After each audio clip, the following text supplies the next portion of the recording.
nakikisabay pala sa akin. Oh. Actually, How do you like ang ganda kay Sis. Ganda sa'yo. Sa akin, mukha ako naka-costume eh. To be fair, Cheska sa'yo ba yan? No. Kay Pawi. So, pwede na pala kayo mag-share ng wardrobe. Masikip ka. Andre, Kinakabahan raise ako, your baka arm. mapunit kanina eh. Kaya, wait, wag, baka maput. Kaya ba? Mataas Hindi, yun. wala lang. I just wanted to show you. Next time, sabay-sabay tayong lima. Well, I thought kasi if all of us were wearing a cape, it would look kind of ridiculous.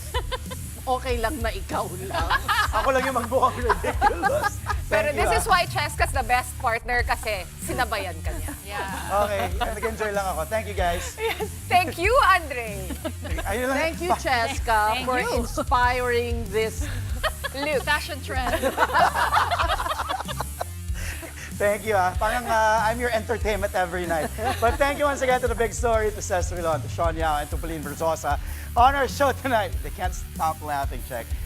Neither can you. We've got a preview, tatanggalin ito. We've got a preview of the NBA Finals, which will begin tomorrow. Plus, we tell you about a new format to next year's NBA All-Star Game. We also tell you about volleyball star Michelle Cobb's decision to retire after a short but memorable career. We're twinning today. I'm Andre Felix. And I'm Cheska Lutungkalaw. And here's tonight's play-by-play. Ramiro, the show by Mamoy leaves, Mr. Moves puts it off. Unbelievable. Gemma on the left side. Oh, look at stopping another one. Bacunas rejecting Estevo for the win.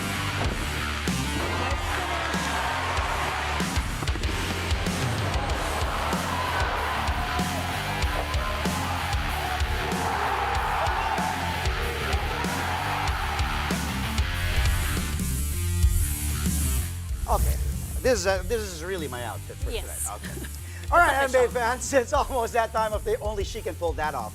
It's almost that time of the year. In less than 12 hours, check the NBA Finals will officially begin, and we just can't wait. That's right. It is the best of the West, the Oklahoma City Thunder versus the Kings of the East, the Indiana Pacers, in a best-of-7 clash for Exciting. the NBA crown. Yes. The best-of-7 series opens with 2 games in Oklahoma City. Game 1 is tomorrow at 8:30 a.m. Philippine time. Then Game 2 is on Monday.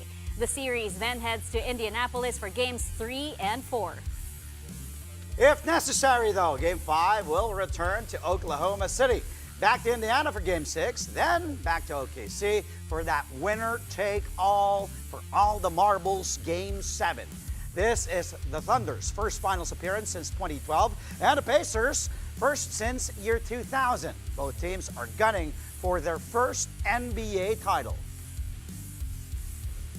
Well, the Thunder and the Pacers face each other twice in the regular season, and in both games, OKC came out on top. Their first meeting, let's go back, came early in the season, way back in December 26th of last year. It was a close one, actually, where the Thunder stormed back from a 15-point first-half deficit to claim a 120-114 victory. Shai Gilgeous-Alexander led the comeback, dropping 45 big points, 7 rebounds, 8 assists. The Thunder were without Chet Holmgren and Alex Caruso with respective hip injuries. Tyrese Halliburton only had 4 markers in that game, but he was still dealing with a hamstring issue at that time. Obi Toppin sprained his left ankle the first quarter and did not play in the second half. These two teams crossed paths once again on March 29, 2025. This time, the Thunder claimed the victory in more convincing fashion at home, 132-111. Once again, the MVP, SGA, top scorer for OKC, dropping 33 on 10 of 23 shooting. He also made 10 of his 12 attempts from the free throw line. Holmgren was still out during this encounter, though, but Halliburton played better for the Pacers as he posted a team-high 18 markers in a losing effort. 2 role players from both the Oklahoma City Thunder and Indiana Pacers look back on their journey ahead of the NBA Finals. Thunder guard Alex Caruso, already a champion with the LA Lakers back in 2020, says it would feel good to win another title. Caruso says he's grateful for another opportunity to reach the mountaintop and for a different team this time. The 31-year-old guard was a key addition this offseason for OKC, helping them particularly on the defensive end. On the other side is another undrafted player who's been big for the Indiana Pacers, TJ McConnell. He says he's always ready to contribute for his team regardless of his role. The Arizona product has been putting up 8 points and close to 4 assists per game this postseason, providing quality minutes off the bench. Here are Caruso and McConnell talking about what it means to reach the finals. It would mean a lot, just to climb back to the mountaintop. This is the main reason I play the game, is to win. Like we said, very competitive. I don't play the game for many reasons, and this is one of them. And to be able to have this opportunity, like I said, 5 years for me, sometimes it's longer for other guys. Sometimes they never go back. So just being present in the moment and understanding, how hard it is to get here, and understanding how hard it's going to be to finish the job. That's something that I'll never overlook and take for granted. I feel like everyone on the bench, including myself, our roles are whatever Rick needs us to do. When our number's called, we have to be ready and go out there and, like I said, give 110% and try to change the game in a positive way. I think that's one of my superpowers, is how hard I play and being able to do that for a long period of time. So it's something that I really try to hone in on when in the off season and then throughout the year, just to keep my body ready for that type of output energy-wise.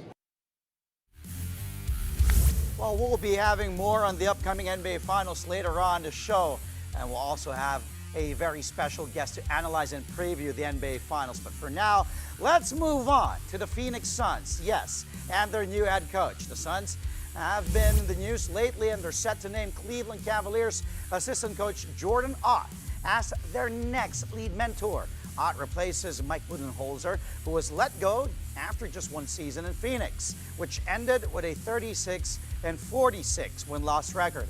Ott brings over a decade of NBA experience. He spent 6 years with the Nets from 2016 until 2022, working under Kenny Atkinson for 4 of those seasons. He then served as an assistant with the Lakers from 2022 until 2024 before reuniting with Atkinson as part of the Cleveland coaching staff. In other NBA news, the fans have been calling for it for quite a while. The USA versus the World All-Star Game format, and it looks like we might just finally get it next year. NBA Commissioner Adam Silver confirms that a new format is in the works for next year's mid-season classic. He says loose plans are already in place for a USA versus the world type of battle for 2026. This comes after the mixed reception of the tournament structure used in this year's All-Star Game. Commissioner Silver said he is taking notes from the National Hockey League, which temporarily replaced its All-Star Game with the Four Nations face-off. The NHL's new format featured Canada, Finland, Sweden, and the U.S. competing in a round-robin tournament. But the NBA chief did not identify which elements of the Four Nations face-off he sought to utilize. Next year's All-Star Game takes place on February 16th at the Intuit Dome, the home of the Los Angeles Clippers. Coming up, we've got ESPN Australia's Lee Ellis live. We'll talk to him about the upcoming NBA Finals matchup between the Oklahoma City Thunder and Indiana Pacers. Catch that when play-by-play returns, only here on One News.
And we're back. Thank you for joining us here on Play by Play only on One News. And as I said earlier, we will be diving deep into the exciting head-to-head between the Oklahoma City Thunder Check and the Indiana Pacers in the NBA Finals. And to help us with that, we've got our good friend Lee Ellis of ESPN Australia for a preview of tomorrow's matchup. He joins us live from Atlanta, Georgia. Good evening from Manila, Lee. Thank you for joining us tonight. Anytime, guys. Great to see you again. It's been a while, Jessica, but it's great to be back on the airwaves with you. So good to see you. All right, but we've got a lot to talk about. Let's get to it. OKC, what is their advantage over Indiana? Well, they have several advantages. I mean, they're obviously at home. They had the best record. They had the best offense and defense. They had a great net rating.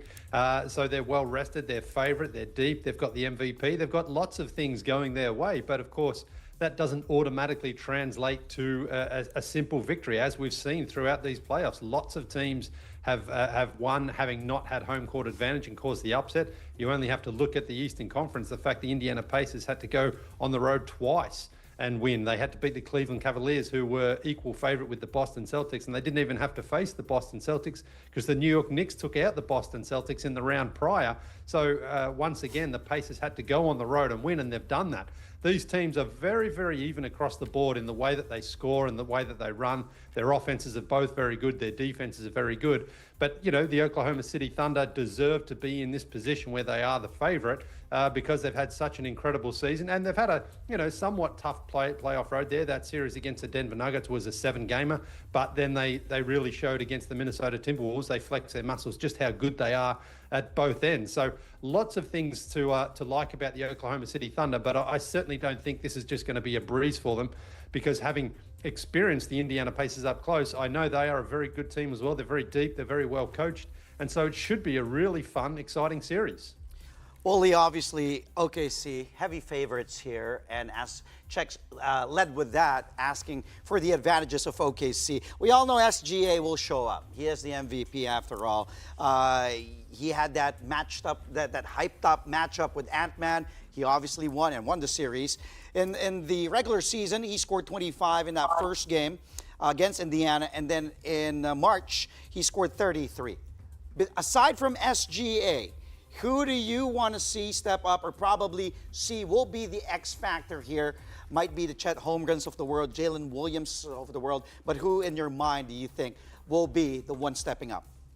Well, I think it could be two guys. I think it could be the Hartenstein in the middle there. I mean, he's been very effective. He came over as a free agent from the New York Knicks. But the one I'm really going to focus on is Alex Caruso, because he is just such an incredible, important part of what the Thunder does. He plays incredible defense. We saw him in that last series, or the second last series against the Denver Nuggets, where he was defending Nikola Jokic at times. He can also defend the point guard. I expect him to spend time on Tyrese Halliburton because he's such a tough player to go against anybody. And then on the offensive end, we know he can hit those big shots. We know he can run the offense if needed. And he just does everything that a coach needs, where you don't necessarily have to even define a role for him. He just goes out there and plays hard. So Alex Caruso was an incredible pickup for the Thunder. They got him in the trade last year with Josh Giddey. Josh Giddey, of course, you know, the reason they traded him away was because he couldn't really shoot. He couldn't play in those fourth quarters. Well, Alex Caruso is the complete opposite. He does absolutely everything for this team, and I expect he's going to have a very, very big impact on this series. Lee, let's talk about Chet Holmgren. He's been huge here in the playoffs. He didn't play in those 2 regular season games, and OKC yet still won that game, Czech. But here, Holmgren has been beasting and feasting, and that's the thing. Indiana loves to run. Here's a guy from OKC side who's long, athletic, loves to run on both sides of the floor. How will Holmgren be a factor here for OKC, because Indiana hasn't faced him all season long? Yeah, and they don't really have a matchup for him either, which is going to be tough because Miles Turner is their big. Now, he can get out there and defend, but if he's out there, that does leave a bit of a hole in the middle, and that's why I referred to Hartenstein earlier as well. That's where he could potentially feast if they don't have a second big out there on the floor at all times. Now, Chet Holmgren, we know, he can shoot those threes. He's got a nice little mid-ranger. He can put it on the floor. He's a very, very skilled player, and he didn't play those 2 games because he was injured. That's the only sort of thing that's holding him back so far in his career, that he has been injured a couple of times. He missed his entire rookie season. But when he's on the floor, he is such a tough matchup for any team to go against. And then on the defensive end, he just adds another presence. Of course, being that long and that lanky, you know, he can defend the rim. He can defend the perimeter. So he's a very, very important piece. And another reason, another factor why the Thunder are just so good at both ends, because anytime you've got a 7'4" guy out there who can knock down those threes or get inside, it's very, very hard to defend against. All right, let's head over to the other side. The Pacers have always banked on a balanced attack on offense, and we've seen how they can dictate a fast-paced tempo for the game. But, you know, it was enough to get them to the finals, but will it be enough against OKC? Well, it certainly is going to be a great test for them. And one of the things that really impressed me in their series against the Cleveland Cavaliers and the New York Knicks was just how deep they were. Rick Carlisle really goes 8, 9, 10 guys. You know, guys like Ben Shepherd, Benedict Mathurin had some really important games. Even Jerace Walker, who came out and played some important minutes. Now, he's not going to be playing in those first 2 games. He's out injured. But, you know, it's Neesmith, it's Nembhard. All these guys can do really well at both ends. They can defend and they can hit those threes. So even if someone like, say, Tyrese Halliburton gets in a little bit of foul trouble, let's say, he doesn't usually do it, but let's say he does, well, TJ McConnell can come out and run the point, but they can also still keep up their defensive intensity and, most importantly, their offensive pace, because that's how they really killed the Knicks. They just, every time the New York Knicks scored or the Pacers just got a rebound, in transition, Indiana was very, very good. Pascal Siakam is just on another level right now. He's been playing some of the best basketball of his life, and he just gets out and runs. And that's what all the Pacers love to do. Spread the floor, run the fast break as quick as they can. If they get a high percentage look in the paint, they take that. But if not, again, it's guys like Ben Shepherd and Neesmith and Nembhard and Mathurin. They can all hit the threes. So they're very, very good. And that is going to be the key, I think, to the Pacers staying close here with the Thunder. Thunder's defense is outstanding, no question about it. But the Indiana Pacers' offensive pace and efficiency is also very, very good. So one of them is going to succeed here. Exactly which one, we'll find out. But I think this series is going to probably have a few swings like that. And at times we're going to see both teams, playing to their strengths. Tyrese Halliburton as well. I mean, he is just a phenomenal player. He doesn't always need to go out there and score 25 or 30 points. He can impact the game in so many ways. And as we saw again against the New York Knicks, when the game's on the line, Tyrese Halliburton wants that ball in his hands. He's very ready for the moment, and he's so much fun to watch. So I really like what I've seen from the Indiana Pacers so far. If they can play their game, that is certainly going to help them. And remember, they've been very, very good on the road in the playoffs. Outstanding. They won the first 2 games against the Knicks in New York and the same against Cleveland, who had won 64 games this season. So the Pacers are not concerned that they have to go to OKC for these first 2 games thinking they can't win. They've proven they're a very, very good road team. Okay, well, now we have to put you on the spot. He's used to it. So being on the hot seat. We have to ask, who do you have in this series and in how many games? You can start with game 1 first and then and then go in series. We'll be nice to you. So no, listen, I think I love putting myself out there because why not? I mean, this is what we do. And again, I've been so impressed by both teams, and I do think all those factors I mentioned off the top, home court, MVP, great offense, great defense, I think it gives OKC the advantage. It gives them the edge, no question about it. So I think they do win game 1. I think they do take care of it. But I'll say this, I think the Pacers get game 2 because I think the Pacers have been fantastic. And I think we're going to see at different times throughout this series, both teams looking in control and the other team sort of looking like, oh, maybe we're not quite sure about them. So I think it's going to be a long series. I'm taking the Thunder, but in 7 games. I think that's where home court advantage is going to help them. They've been very good against the East all season long. But again, I was fortunate to witness all of those Pacers-Knicks games up close. I've been following the Pacers a lot this season. I think they're a very good team. And I think Rick Carlisle's done an incredible job coaching them. They're tough. They know how to hit threes, and they're ready for the big moment. And again, as I said, they're very good on the road. So I'll take the Thunder in game 1, the Thunder in 7, but I think we head to Indiana for game 3 at a split 1-1. Wow, heavy takes. That's why we love having Lee Ellis on this show. Okay, Lee, before we let you go, we wish we had more time. We always tell that basically to the guests that we love talking Every to. single guest, because we love talking to our guests. That's true, though. I know we're all very talkative. Okay, Lee, I just want to we just want to get your quick reaction. Commissioner Adam Silver did say that next year's All-Star game will feature Team USA versus Team World. So imagine a lineup with Luka, SGA, you have Giannis, Wemby, Jokic against Curry, Durant, LeBron, Ant-Man, maybe AD. Your thoughts on that format? Well, I think this is the last sort of chance, really, for the All-Star game to remain competitive, because everything else that Adam Silver and the league has tried simply hasn't worked. The players just don't compete. But now there's a bit more nationalistic pride on the line, where we all know that the USA is still the number one sport. Basketball is still the number one game, and they are the gold medalists. They're the champions, and they deserve to have that credibility. But finally, the rest of the world now will get a shot to at least say, okay, let's see if we can take on the USA. Because look, the last 7 seasons, we've had an international-born MVP. In fact, the top 3 have all been international-born. So there's no question that the talent is there now. This is not like some sort of charity to say, all right, let's just see if we can get more internationals into the game. You're going to get a very, very good, deep roster of international players. I just hope there's a couple of Australians on there, like my man Josh Giddey or Dyson Daniels. That'd be great. Maybe they won't make it next season, but the way that those guys have been playing, we'll see it soon. But one thing, just before I go, guys, I just wanted to share this. I wanted, yes. Hey. There's that picture when Lee Ellis came here, played basketball. We see Nico Ramos there. We see a lot of guys there, of course. And a lot wow. I see Kat. It's nice that you have that. You have that there. That's awesome. At the tenement, by the way. That was yeah. Shout out to my girl Kat Tan, the one-armed Mamba. She was man, what an inspiration she's been in my life. And man, she's incredible. That video with her and Kobe, man, like it brings tears to my eyes even just thinking about it. So.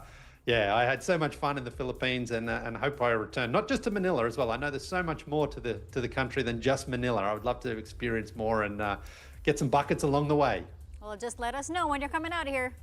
Check's got you, man. You can stay at her house, at her place. I'll be your chauffeur. Lee, miss you, buddy. Thank you. Thank you. Thank you so much, Okay, Lee. cheers, guys. Yeah, we'll talk to you again probably throughout the series. Again, that was ESPN Australia's basketball reporter, formerly one of the starters. Remember that show? That was Lee Ellis, always a brilliant basketball mind, joining us on the show. Okay, unforgettable awaits. Watch the 2025 NBA Finals this June on NBA TV Philippines, One Sports, RPTV, and of course on Pilipinas Live. After the break, volleyball star Michelle Cobb calls it a career, but she's not going far. Find out what's next for one of the Akari Chargers' original players when play-by-play returns. Stay with us.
is going to be good.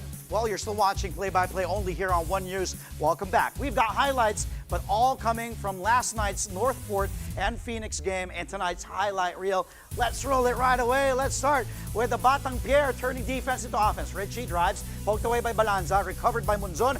Ahead to Gio Halalo. Not even Tyler Teo can catch up to the vet. Good tap, good defense. Munzon crowding on Richie Rivero, and then the bus driver laying it in against former Ateneo Blue Eagle. Even the youngster, Tyler Teo, with those young legs, cannot catch up with the former Arellano Chief running that fast. But by the way, Gio Lalon finishing with 7 points in this one for Northport, but apparently they lost. So a losing effort for Gio, Monzon, Balanza, and company. Okay, another defense offense, but this time let's go to the Batang Pierre again. Okay, here's Perkins attacking. They're up here, big block by the new guy, Calvin Abueva. Monzon on the break against RR to beat, and even Tuffin tried to challenge that. Monzon too tough and too skilled, too athletic. Good block by the Beast. Calvin Abueva leading again to another defense offense for the Batang Pierre, running it, but too little, too late. As you can see, less than 4 to go, and they're still down by double digits at that point. Abueva posting 18 points, 7 rebounds. Solid debut for Northport for the Beast. Munzon with a game-high 32 markers, again, in a losing effort for Northport. Okay, now, pag-usapan naman natin ng winning team. Let's go to the Phoenix Field Masters. Here's the handoff, Perk to Hazul, the veteran. Nice bounce pass off that weak side. Good cut by Tyler Teo. Let's take a look again. The former Green Archer, Perk, handing it to the former Letran Knight, to the former Ateneo Blue Eagle. On the back cut, Abueva, the former San Sebastian Stag, cannot stop the young Tyler Teo to the hole. A good back cut. Late on the recovery was Nelly. Teo, Hazul combining for 19 to help Phoenix end a 4-game losing skid. Okay, finally, let's get something from the best player of the game. Here's Perk. Bulldozing. Too little, too little. Even Kate Flores tried to help, but count the basket. +1 for Big Perk. And Perkins there just muscling his way. Ooh, look at that, pounding against Munzon. Cade tried to help, too late. He's that deep. And 1 for Jason Perkins. Perkins carving space inside, finishes with 26. 8 rebounds, 4 assists. What a game for the best player of that matchup. Field Masters beat the Batang Pierre 118-107. Now they improve their record to 3 wins and 7 losses. Check, on to you. Before we go, we just want to wish volleyball star Michelle Cobb the best of luck in the next chapter of her life. And the Akari team captain has announced her retirement, saying, quote, "After years of love and dedication to the game, I've decided to close this chapter. I'm retiring with a grateful heart, proud of everything this journey has given me." Cobb served as team captain and was instrumental in Akari's rise. Cobb helped the franchise reach the finals of the Reinforced Conference last year and secure a bronze finish in the 2024-25 All-Filipino Conference. Cobb is also a 2-time UAAP champion, winning titles with the De La Salle Lady Spikers in seasons 79 and 80. Though she's hanging up her jersey, Cobb isn't leaving volleyball entirely. She will stay on with the Chargers now as an assistant manager. We should get Michelle on the show. I remember last time I talked to her, she was still happy, she was doing well, but we're happy for her. And good things just come in for Michelle Cobb and the Akari Chargers. Last time I saw her, I was still covering her in the PSL. Yeah, wow, that was a long time. Yeah. She was still probably in college then, too. Under Coach Ramil. And now she has retired from her playing days, but we will still get to see Michelle Cobb on the sidelines for Akari. That's all from us tonight, Thursday. But we'll catch you tomorrow to end the work week, Friday at 8:30 p.m. for a play-by-play of today's top sports stories. Play-by-play is on One News, that's Signal TV, Channel 8 on SD, and Channel 250 on HD. We are also available on Signal Play and Pilipinas Live. I'm Andre Felix. And I'm Cheska Calao. Thank you for watching. Good night.